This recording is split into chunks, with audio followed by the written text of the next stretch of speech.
Hey, it's Hot Now 37, hotnow37.com, man. My man comes from LA, but his music sounds so everywhere, man. Solo Lucci. I can't. Your sound sometimes it's New Orleans.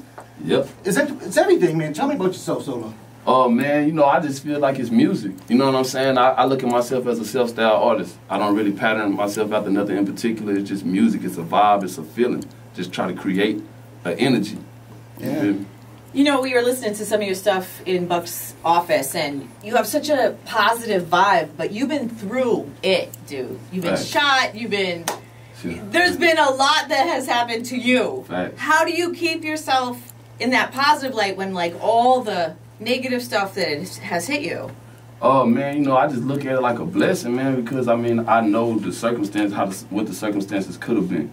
You know what I'm saying? And I lost so many friends in this game and in these streets. And just to fame and all kind of stuff, you know what I'm saying, that I've never been the type to give up. You know what I'm saying? I've always been very persistent, whether it's with a woman or my career, or I'm just a very determined person. So it's like nothing really deters me. You know what I'm saying? I'm going to always go harder. Bullets hurt, though. Like, you know, how did that could stop you and change how who you hang with and what you're doing? Did it change you that way? It actually helped me, you know what I'm saying? And I mean, not saying getting shot helped me, but I'm saying it made me come to a realization of what I needed to really do to excel. You feel what I'm saying? Yeah. Like I was really, either you die or you do something different. You know what I'm saying? Yeah. And it's like, it made me, after that incident, I actually moved out of my city, and I moved to Atlanta, and that's kind of where I got my start. Where I had more opportunity. I had to take my career more seriously and stop selling drugs and doing all the other stupid stuff I was doing. How did you find yourself in situations like love and hip-hop? You land in the right places all the time. How did you find yourself in love and hip-hop? Stevie was telling me about your love and hip-hop. How did that happen? You know, everybody that know me, they know I'm very savvy with females. Like, you know what I'm saying? Yeah, like women, that's my specialty. You know what I'm saying? I got a mouthpiece, that some would say. So I just like to, you know what I'm saying? I keep good vibes. You know, just like she said, my music got good vibes. I keep that same energy around people. I try to transfer that energy and transfer it to everybody around me, because I want everybody to feel happy like I am. So how did you get into producing, though? Like, how did you start all of that stuff? Oh, well, you know, I don't actually make beats. I have producers. I have a label, Foreign Money. My artist, Just Jones, he's here with me. And I have producers that I work very closely with. I started out doing executive production, basically, you know, working on mainstream artist albums from top to bottom, writing and stuff like that. And it really came from, I was in a bad deal a couple years ago where I couldn't make anything monetarily. You know what I'm saying? So I had to find another way to get money without being an artist. And it was a writer and writing under other writers and with other writers, collaborating with them. And I had to feed my family. I got a son, you know, had to take care of. So in your Instagram, what is your Instagram? It's baby mama. Wait a minute, hang on. What is it?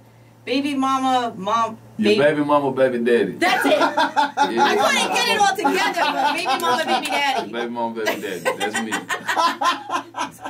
So is that drama real in your life? Like, that's hilarious. No, that name, I've been carrying that title for like 5 or 6 years now. A lot of people think it's because of situations I was just recently in and stuff. But I don't think that's... Why I gotta look at me? They don't know what they're talking about. Go ahead, because when she looked up your name and I saw that, I was like, dang, is that a song? Oh, no, I don't do subliminals. I'm very direct. Yeah, I won't bite my tongue at all, and I'll slap somebody out. You know what I'm saying? So that ain't me. That ain't my demeanor. So you know, if anybody baby daddy, I'm talking about, I slap them in the mouth. I ain't talking about them. So you know, Maury is right out of here in Connecticut, right? You know, Maury tried to give us like $20,000 to come on the show to do the DNA test. He did. Yeah, me and Alexis Sky yes, sir, from Love yes, and Hip Hop. Yeah. So what made you feel like that was your child? I mean, we were smashing. I mean, that's my... No, because believe it or not, I thought that was your child too. Because I was like, the baby kind of looked like... But you know, people can make fake documents and stuff. I went and did it myself. I did the DNA test. I set it up. I took her. I went because I'm a man and I want to know that I have a son and I'm a great father. Right. And I'm not going to let that be on my character not being one. You understand what I'm saying? Right. And so to answer her question, your baby mama, baby daddy came from being the man that wanted to... One day I was sitting with my aunt, and she was watching the Dallas Cowboys. She used to be in love with a player named Brock Marion. She was watching Brock Marion play safety, and she was like, oh my God, that's my baby daddy. And her real baby daddy was right there sitting beside her. And I was like, 15 or 16. I was like, oh my God, how do you feel that she just said that in front of you? And I was like, I want to be that guy where the man don't even care that your baby mama is saying, that's my baby daddy. Because I'm so famous and I'm so, you know what I'm saying? And that's where it all derived from.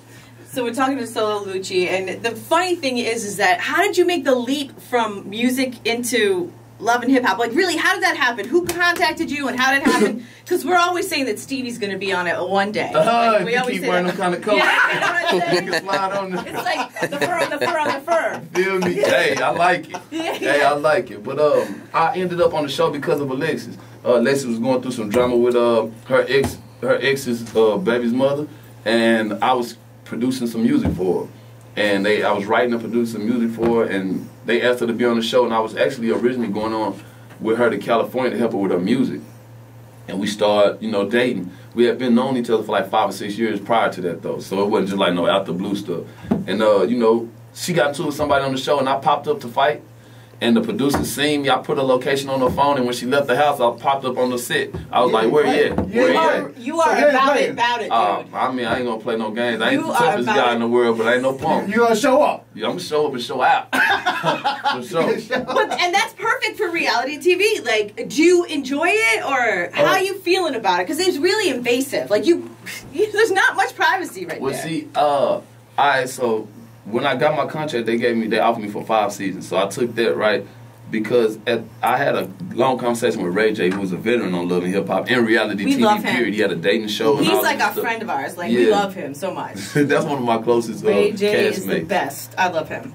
So Ray J basically sit me down, and when I was contemplating not doing it, he was like, bro, this is over $100,000 extra you can get per year for problems that you're going to go through anyway. You going through these problems anyway, so you might as well get paid for it. Right. And I'm not a closed mouth person. Like, I'm not the person, you know, they say don't kiss and tell. Like, don't give me none if you won't want me to tell, because I'm not ashamed of what I do. So I'm not that person. I tell girls all the time, like, I had a lot of drama with a couple girls about saying what I don't do nothing with me, because I'm gonna tell somebody. Ooh-wee. Yeah. That's like Game. He told a lot of people. Oh yeah. Ooh. Game went crazy with He went crazy with that. He ain't Lotto. No. Solo Lucci, new single right now. You took some Beanie Man. You got any Jamaican in you? No. Not that I know of. But the way you said that wasn't a sample, you redid that part. Exactly. The Ziggy's out, Ziggy's out. What made you do that and pick that particular voice or whatever? Well, actually, in the original beat, shout out to my producer Tasha Couture. She's amazing. She's based in Atlanta. The original beat was a sample, and when I heard it, it just gave me good vibes, man. It just made me think classic song like Cash Money, Hot Boy. It made me think the up-tempo vibe that they had, because where I'm from Fort Worth, Texas.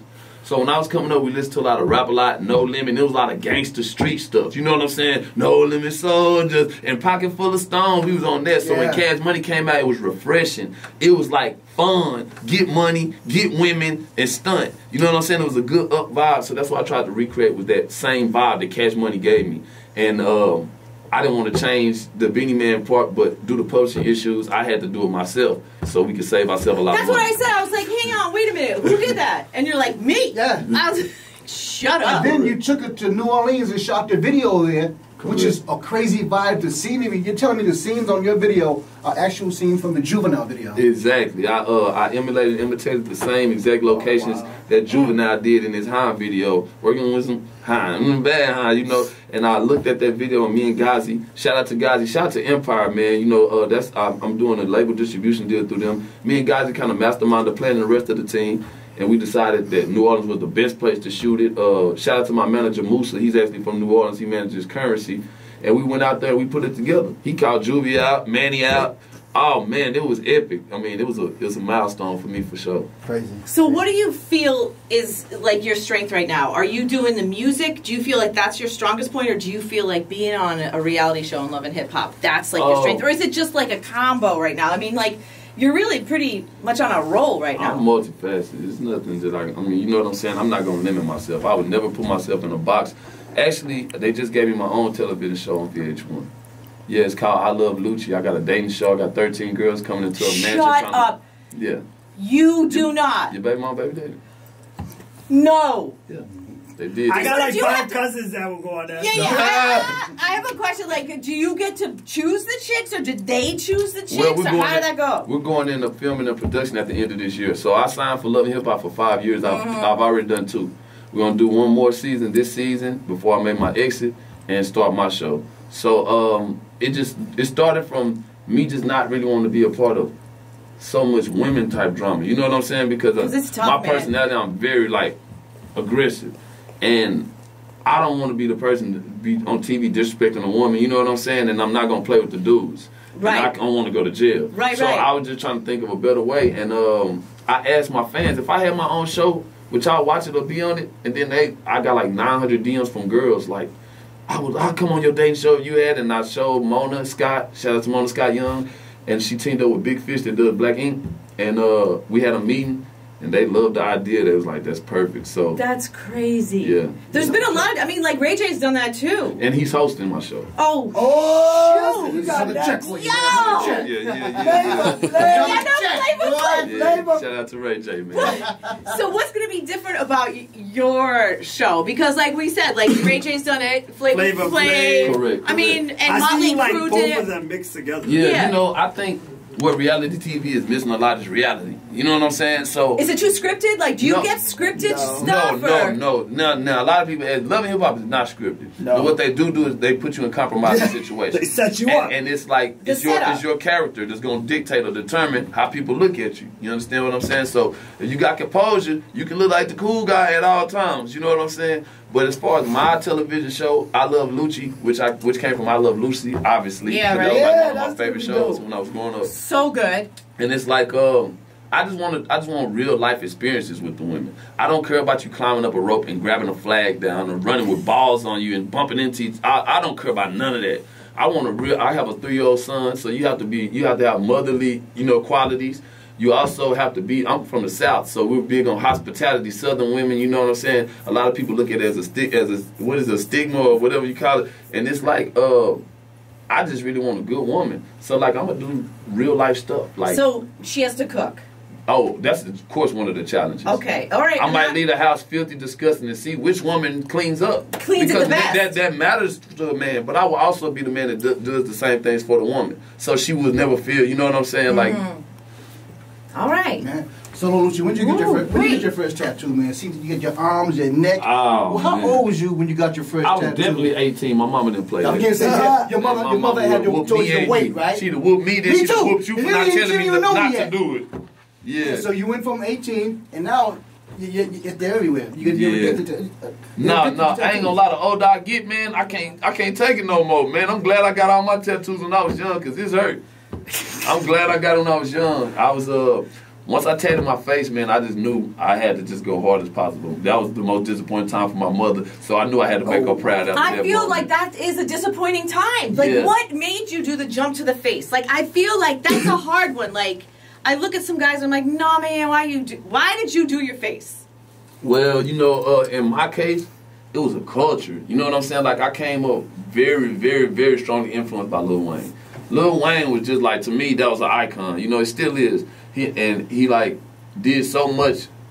He had so much impact on our culture. Kind of like how Tupac had with the activism and the stuff that he does for, politically and mentally, how he feels and how he speak out. I feel like Lil Wayne to the rap culture was that same imprint. You know what I'm saying? And it was by image.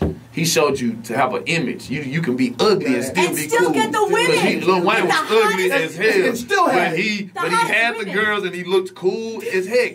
Everybody wanted to be like Lil Wayne, so Still watch your girl around Lil you Wayne. feel me? Got to. Now you have an artist too. Yes, sir. One of the artists is with me right now, right? Yes, sir. Yes, sir. What's his name? His name is Just Jones by way of Detroit, Michigan. From Detroit, Michigan. What up, though? Now he's with you, right? Yes, sir. I need him to come over here and impress you on his microphone real fast. Okay, then. Because you know what he can do. I don't know what he can do. I'm gonna give him 16.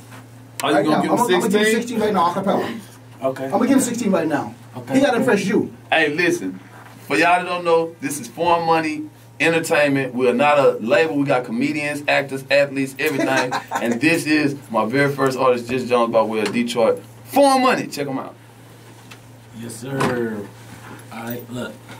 I say, I done made it out the hood, mama. I traded up my Air Force Ones for new Balenciagas. I'm flipping pills out in the hills, now I'm the hood doctor. I keep my brother by my side, you know we keep a chopper. Bitch, I'm with the gang now. Yeah, I'm state to state now. Really from that 8 Mile. All this drip I can't drown. I want so I take now. Holo fuck a breadcrumb. CC make her mouth drop. Chi got her face numb. Beat it like a bass drum. Pull out on her lace front. Eat it like a restaurant. I hit it the best, huh? Love me like your heart got cardiac arrest. Hey, I just play my part. Put that on the set for money. Yes, sir. Really from the 8 Mile? Yeah, I was gonna say you. I was gonna say you just dropped that because M. I don't know. No, that's big that's facts. crazy. Really, that is crazy. So like he talks about the gangs. Were you in a gang? Yeah, I grew up as a Crip since I was 13. Kind of where I'm from, you kind of gotta, you know what I'm saying? You gotta pick a side, man. You gotta pick a side because where I'm from, it's heavy gangbanging, kind of like LA, man. So all my uncles and everybody, they were Crips when I was growing up, and it's like they really beat me up if I wasn't a Crip at that point. I want to learn how to Crip walk. Can you show me how to do that? Hey, man, I just groove. I don't really know how to dance like that. I just got my own moves. Like I'm gonna do the weirdest stuff. I feel like I'm the coolest person in the world, so I don't care. You know what I'm saying? That's how I feel. That's crazy. Like, and if you're in a gang, are you in a gang for life? Like, are you in for life? I mean, you know what I'm saying? Hey. Okay, so I understand. But like when you get to be a certain level, like you don't interact with everybody anymore. Like, do you? I never interacted with everybody. I always been kind of I always made myself exclusive. Like whether it was in the streets or anything, because I always felt I was more than what I ever was. You know what I'm saying? I knew I knew my potential. So I always carried myself like I was rich or like I was the boss or like, you know. Did your mother put that in you, or who instilled in you that you could be that? Because a lot of kids don't have that. I believe really what it was at a young age. I realized I was smarter than a lot of my peers, and around me, I saw much about mentalities. You know, a lot of times the mentality is the way that you were taught to think by your parents or your family or your friends. You know, it's like a prison for your thoughts because it wasn't your own opinion or your own experiences. It's the way that you were taught from their lives. So you got to grow your reality. You know what I'm saying? It's like when I realized my reality that I used to give some people too much credit. And I had to realize everybody's not as smart as you. Everybody doesn't see things from the same angles and the vision you see. So when I embodied that, I became a god within myself. Solo Lucci. Solo Lucci, new singles on the radio right now. Why don't you do me a favor, introduce your new single? Hey, okay, check this out. Hot 937. This Solo Lucci, your baby mama, baby daddy, Mr. Lover Hip Hop Hollywood. We are on Hot 937. Oh my God, DJ Buck and Fancy Nancy. And this is my brand new single, Cash Money. Let's get it.